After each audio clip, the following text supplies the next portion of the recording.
भारतीय शेअर बाजारामध्ये मोठी पडझड झाली आहे। प्री ओपनिंगलाच सेन्सेक्स 3,900 अंकांनी कोसळलेला आहे, तर निफ्टीमध्ये सुद्धा 1,100 अंकांची घसरण झाली आहे। बँक निफ्टीमध्ये सर्वाधिक 2,100 अंकांची घसरण आहे। अमेरिकेचे राष्ट्राध्यक्ष डोनाल्ड ट्रम्प यांच्या टॅरिफ धोरणाचे शेअर बाजारावर हे सगळे मोठे परिणाम होत आहेत। अमेरिकेकडून भारतावर 26% आयात शुल्क लावण्याचा निर्णय घेतला गेलाय आणि या सगळ्याचा आता हा परिणाम आपल्याला दिसून येतोय। मोठी पडझड भारतीय शेअर बाजारामध्ये झालेली आहे। त्या संदर्भातली बातमी आपण बघतोय। जो टॅरिफ कर लादला गेलेला आहे त्याचा हा सगळा परिणाम होताना आता दिसतोय।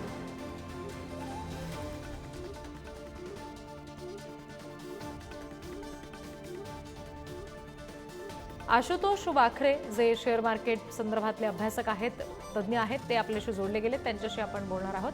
आशुतोष सर, स्वागत आहे तुमचं पुढारी न्यूजवर। अत्यंत म्हणजे मोठी बातमी म्हणावी लागेल, कारण निफ्टी कोसळलेला आहे, मोठ्या पडझडीची ही बातमी आहे। कशा पद्धतीने आणखी याचा परिणाम होऊ शकतो शेअर बाजारावर? नमस्कार जी हे जे पण पूर्ण सध्या होत आहे आपल्या सगळ्यांनाच माहिती आहे की हे ट्रम्प टॅरिफमुळे होत आहे किंवा याला ट्रम्प रिसेशन असं नाव दिलं गेलेलं आहे। तर जे काही निर्णय डोनाल्ड ट्रम्प घेतात आहे रेसिप्रोकल टॅरिफच्या संदर्भात भारताशी निगडीत आणि पूर्ण विश्वाच्या वेगळ्या वेगळ्या देशांशी संबंधित, तर त्याच्यामुळे पूर्ण जगामध्ये एक उलथापालथ होते आहे। कोणालाच माहिती नाही नेमकं की हे पुढे कसं होईल आणि त्याच्यामुळे हे जागतिक शेअर बाजार म्हणा, सोनं म्हणा, तेल म्हणा, बिटकॉइन म्हणा, सगळीमध्ये हे पडझड आहे।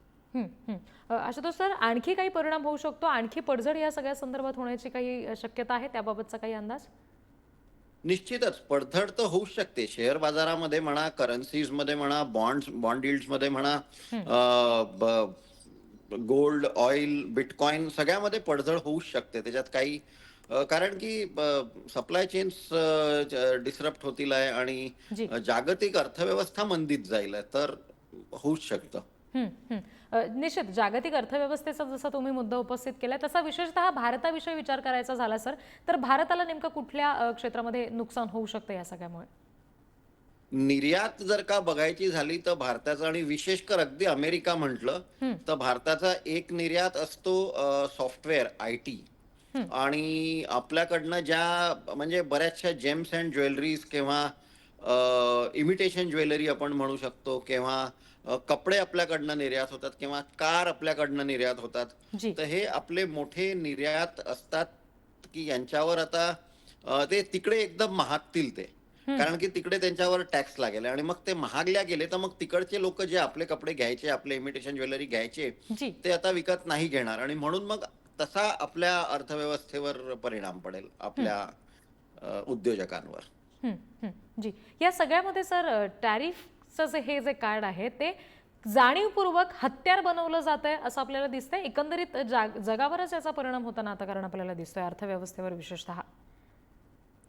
हे ना आपण कोणत्या बाजूनी उभं आहे याच्यावर निर्णय राहिलाय। कारण जसं तुम्ही जे एक म्हटलं, ही एक बाजू आहे की टॅरिफला हत्यार म्हणून वापरल्या जातं आहे आणि अर्थव्यवस्थांवर आक्रमण केलं जातं। पण जर जी का तुम्ही डोनाल्ड ट्रम्पचं ऐकलं तर त्यांचं म्हणणं आहे की अमेरिकन अर्थव्यवस्थेला इतके वर्ष नुसतं लुबाडल्या गेलं किंवा ओरबाडल्या गेलं, तर मी ते आता परत करायचा प्रयत्न करतोय।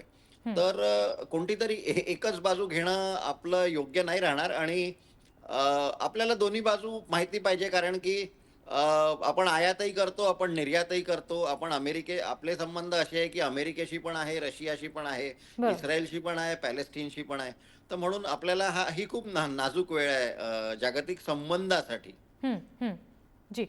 या सगळ्या दरम्यान जो सातत्यानं आपण उल्लेख करताय की आर्थिक मंदीकडे आपण सगळे जातोय, याच्यावर कुठला उपाय करता येऊ शकतो का? जर अमेरिका किंवा ट्रम्प ऐकणारच नसतील तर अशा वेळेला उपाय म्हणून काही गोष्टी करता येऊ शकतात? व्याज दरांमध्ये कपात हे अर्थशास्त्रातलं एक अगदी पहिलं काय म्हणतात त्याला, शस्त्र म्हणू शकता आता आपण, जर का वेपनायझेशनच्याच गोष्टी करतोय।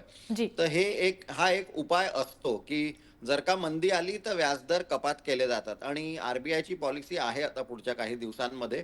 तर आणि तसंही आरबीआय व्याजदर कपात करेल किंवा फेड व्याजदर कापेल या गोष्टींवर तशी चर्चा सुरूच होती। तर एक अर्थव्यवस्थेला उचलण्यासाठी म्हणजे तुमचं माझंही उदाहरण जर का साधं घेतलं तर आपल्याला गृहकर्ज घ्यायचं असेल हं, आणि 12% गृहकर्ज असेल आणि 6% गृहकर्ज असेल, तर आपल्याला 6% गृहकर्ज कधी आवडेल?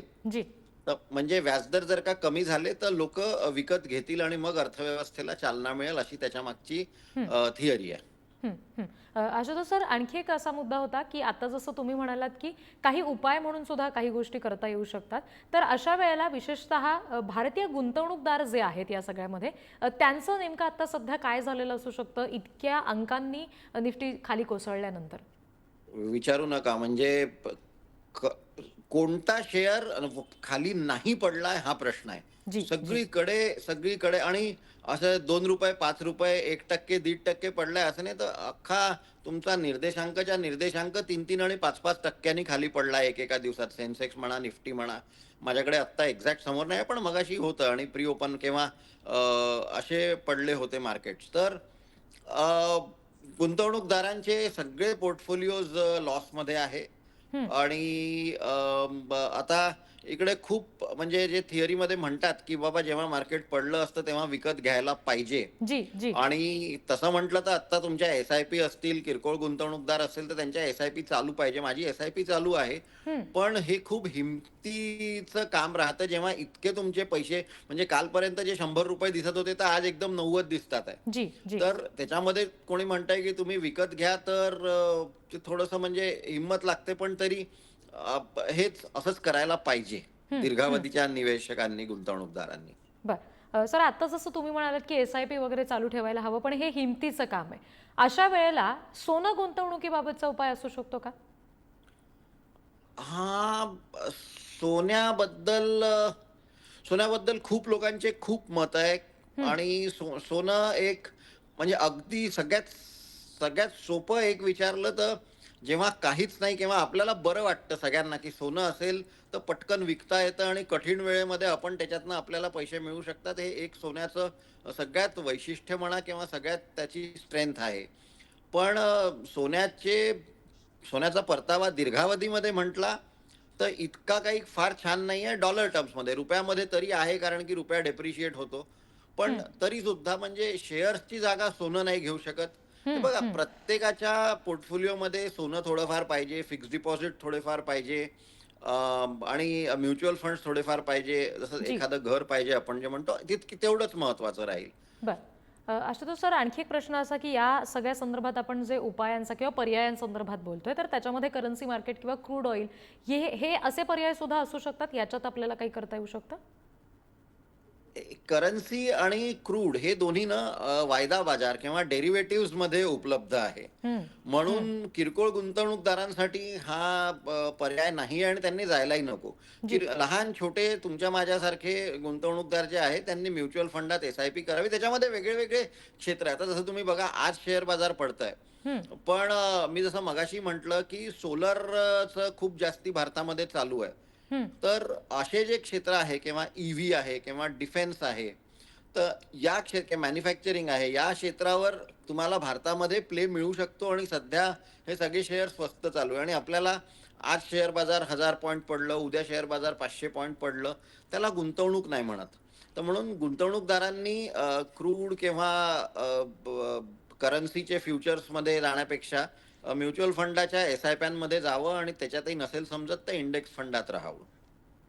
जी. आणि जे थोडे मोठे गुंतवणूकदार असतील 1 कोटी 2 कोटी पोर्टफोलिओवाले त्यांनी हेजिंग बद्दल अभ्यास निश्चित करावा. डेरिव्हेटिव्हचा वापर हेजिंगसाठी होऊ शकतो. हं, हं. आशुतोष सर, आता मगापासून आपण जे बोलतोय विशेषतः भारताविषयी किंवा एकंदरीत जगाविषयी, पण ज्यांनी हे टॅरिफ कार्ड लादलंय तिथल्या अमेरिकेमध्ये याचा परिणाम होऊ शकतो. तिथे सुद्धा सामान्य माणसांवरती या सगळ्याचा काय नेमका परिणाम दिसू शकतो?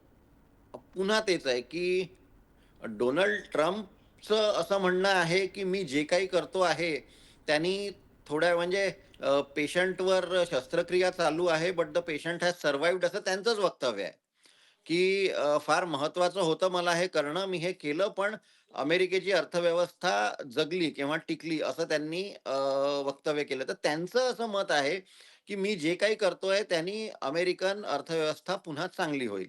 पण याच्या विपरीत दुसरे जे अर्थतज्ञ आहे किंवा जाणकार आहेत, त्यांचं असं म्हणणं आहे आणि आता एक साधं उदाहरण देतो ना, की या टॅरिफ्समुळे भारतातून जे कपडे अमेरिकेत जातात, ते कपडे आता महाग होतील. हं, तर हं. तिकडचे लोक आता कसं आहे, की अमेरिकेमध्ये प्रोडक्शन होत नाही कपड्यांचं तितक्या स्तरावर किंवा इमिटेशन ज्वेलरीचं तितक्या मोठ्या प्रमाणावर. बरं. तर तिकडे तर तो जो सप्लाय गॅप जे भारताचे कपडे किंवा जगातल्या वेगळ्या-वेगळ्या देशांमधनं जो माल जायचा, तो हं, हं, सडनली थांबून जाईल. कारण त्यांचा भाव वाढून जाईल. हं. तर तिकडला जो एक किरकोळ गुंतवणूकदार किंवा सामान्य नागरिक आहे, जी. त्याला खूप महागाचे कपडे घ्यावे लागतील. हा तिकडे म्हणजे महागाई आणि म्हणून मंदीचा हं. फटका तिकडे बसू शकतो. अगदी. आशुतोष सर, धन्यवाद. ही सविस्तर प्रतिक्रिया आपण पुढारी न्यूजला दिलीत. हे सगळं सविस्तर विश्लेषण आपण आमच्यासोबत बोलताना केलं यासाठी.